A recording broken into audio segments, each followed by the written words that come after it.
Lee said Tupac's concerns heightened the tensions between East and West Coast rap communities, adding, quote, not only that, but Tupac going to death row and telling them that Puff and Biggie and them had something to do with it when he got pew-pewed up the first time. He really believed that they did it. They probably did it. I don't know.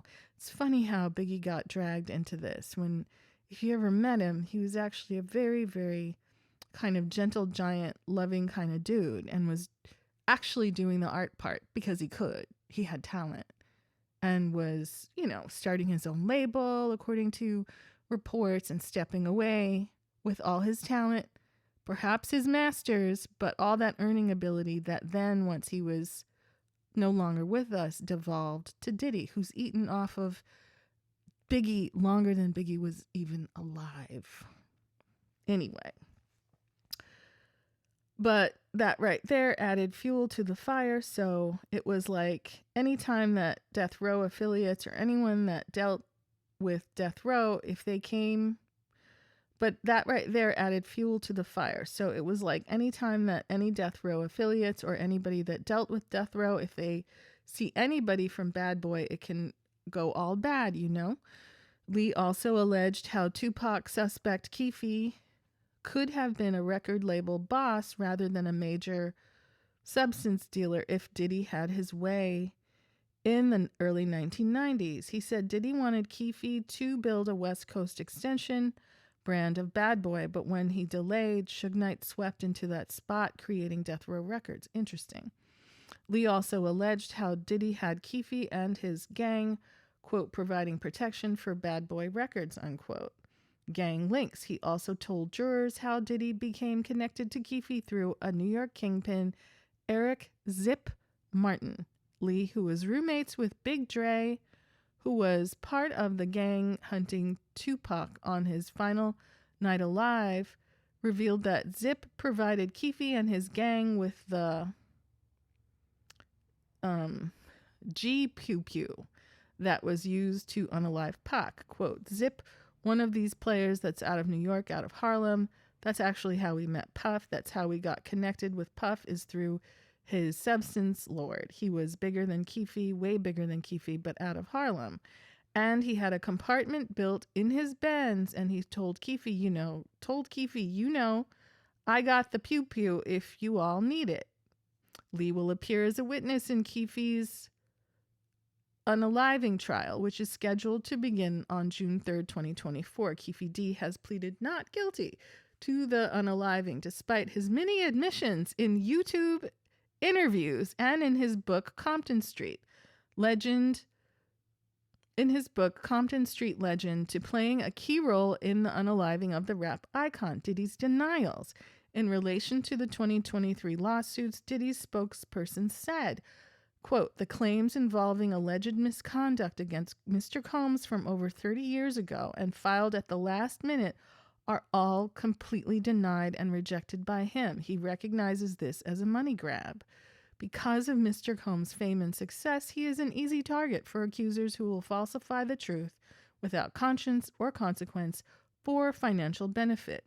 The U.S. Sun has repeatedly reached out to Diddy about his links to the Tupac unaliving and gang links claims, but has received no response. Not a surprise. He's not likely to respond except through his, mouthpieces. It's like he's no fool. He hasn't gotten away with this much for this long, allegedly, by being stupid and, talking to people that he shouldn't talk to. Now, what's interesting is all these old head security guard, pew pew for hire cats. They're kind of like, has-beens. Maybe they, have a diagnosis, on prescriptions and whatnot, not much longer to live. So, they want the clout. They talking. I can't believe the details that the security guard and this Keefe D person have coming out of their mouth. I thought it was like, omerta, secrecy, loyalty, all this. I mean, you're not in the same honeycomb hideout clubhouse, but, why are you putting all this in the streets unless Similar to the artists who got jerked for publishing and all the money, they just feel like, wow, I did so much for this clown for so little.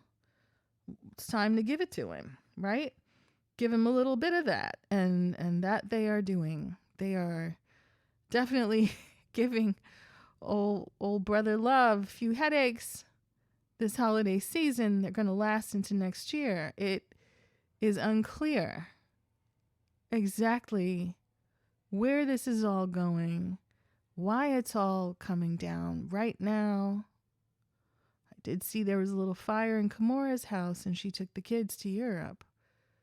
But it's, there's always so much risk, right? The opportunity to kind of step onto the boat where there's a rising tide, money's being made and all of that. But you hear the details over on a different platform of what all these people had to go through and what they had to do. And it's the same playbook over and over again. They're not just helping you out to be nice to you. They don't want to make money with you. If you're making money, it just seems like you are required to do recruiting and turning a blind eye, and you're going to be put through it. There's trauma bonding. I don't think you can point to anyone who's come out of this unscathed. I'm going to say even Diddy himself. It is strange. There's a lot of alleged criminality. He is not a lazy person. He don't seem to be sleeping and going to bed, in his pajamas after drinking a glass of milk. Oh no, he out in the streets all night, everywhere, flying here, flying there, in the media, being a superstar. But what I think the most interesting part is like the revelation of how little talent it takes for someone to decide that you need them as a producer. So they'll pick you over a more talented singer, rapper, or whatever, because they can control you because you're dependent on them. All them people being outed with tapes of them not being able to sing or rap at all, it's shocking. It's not shocking to the people who put them in those positions.